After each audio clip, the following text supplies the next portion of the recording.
Hello అండి, నమస్తే. లయ వంటింటి ముచ్చట్లు ఛానల్కి స్వాగతం. ఉల్లి పకోడీ కనుక ఇలా వేశారంటే చాలా టేస్ట్గా ఉంటాయండి. ఉల్లికాడలు కడిగి కట్ చేసి పెట్టుకోవాలి. కోడిగుడ్డు వేసి చేశానండి, చాలా బాగా వచ్చాయి. ఉల్లిపాయ కూడా చీలికలుగా కోసి రెడీ పెట్టుకోవాలి. అదిగోండి, ఉల్లికాడలు అలా కట్ చేసి పెట్టాను. ఆ ఉల్లికాడలు బౌల్లో వేసి ఉల్లిపాయ ముక్కలు కూడా వేసుకుని కోడిగుడ్డు కొట్టి వేసుకోవాలండి. కోడిగుడ్డు వల్ల పకోడీ చాలా టేస్ట్ వస్తుంది, గొల్లగా బోలుగా వస్తాయండి. నేను కొంచెమే అని ఒక గుడ్డు వేశాను, మీరు ఇంకొంచెం వేసుకుంటే 2 గుడ్లు కొట్టుకోవచ్చండి. ఆ కోడిగుడ్డు అంతా ఆ ఉల్లిపాయకి బాగా పట్టాలి. బాగా కలిపి పచ్చిమిర్చి అల్లము ముక్కలు వేసానండి, సన్నగా కట్ చేసి. మీరు రోట్లో వేసి దంచైనా వేసుకోవచ్చు. జీలకర్ర, ధనియా పౌడర్,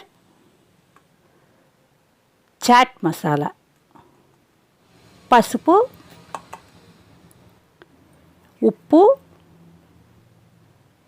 కారం, కరివేపాకు. కొద్దిగా కరివేపాకు వేస్తే మంచి టేస్ట్ వస్తుందండి. అన్నీ బాగా కలపాలి. వాటర్ పోయకూడదండి, వాటర్ పోయకుండానే కలుపుకోవాలి. అదిగో శనగపిండి, బియ్యపిండి క్రిస్పీగా వస్తాయండి. ఇలా కనుక కలిపితే గట్టిగానే కలుపుకోవాలి, వాటర్ పొయ్యకూడదు. ఇంకొంచెం శనగపిండి వేసానండి నేను, కొద్దిగా తడిగా ఉంది, అందుకని గట్టిగానే కలుపుకోవాలి.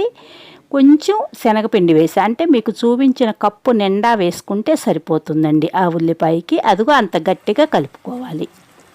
పలసగా కలిపితే మెత్తగా వస్తాయండి. ఇలా కలిపితే కనుక గట్టిగా కరకర వస్తాయి అన్నమాట, అంటే బోలు బోలుగా గుల్లగా వస్తాయి. అందుకని అలా కలుపుకుని వేసుకోవాలండి. చాలా టేస్ట్గా ఉంటాయి. ఉల్లికాడలు హెల్త్కి కూడా మంచిదండి.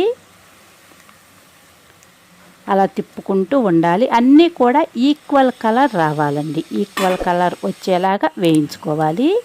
చాలా క్రిస్పీగా ఉంటాయి, ఎందుకంటే కోడిగుడ్డు వల్ల మనకి మంచి టేస్ట్ వస్తుందన్నమాట. అదిగో చూడండి, అన్నీ కూడా ఒకే కలర్ వేగాయి. చాలా టేస్ట్గా ఉంటాయండి. ఒక్కసారి ట్రై చేయండి, ఇలా కోడిగుడ్డు వేసి ఒక్కసారి ట్రై చేస్తే మీకు టేస్ట్ నచ్చుతుంది తప్పకుండాను. ఆ కలర్ వచ్చాక తీసుకోవాలండి. పిండి వాటర్ పోయకూడదు, వాటర్ పోయకుండా గట్టిగానే కలుపుకోవాలి. చాలా క్రిస్పీగా వస్తాయండి. అదిగో చూడండి, ఈక్వల్గా అన్నీ కూడా బాగా వేగాయి. మీరు నా ఛానల్ చూసి సబ్స్క్రైబ్ చేసుకుని సపోర్ట్ చేయండి, లైక్ చేయండి తప్పకుండా. ఉల్లికాడలు లేకపోయినా ఉల్లిపాయలో కోడిగుడ్డు వేసి ఇలా వేసుకుని చూడండి, మీకు తప్పకుండా నచ్చుతాయి. చాలా బోలుగా వస్తాయండి, అది ఎగ్ వల్ల అంత బోలు వస్తాయి అన్నమాట. పచ్చిమిర్చి కరివేపాకు వేయించి వేశాను. మీరు నా ఛానల్ లైక్ చేసి సపోర్ట్ చేయండి, అందరికీ షేర్ చేయండి. అదిగో చూసారా, చాలా గుల్లగా వచ్చాయి బోలుగాను. సబ్స్క్రైబ్ చేయండి, లైక్ చేయండి తప్పకుండా. Thank you.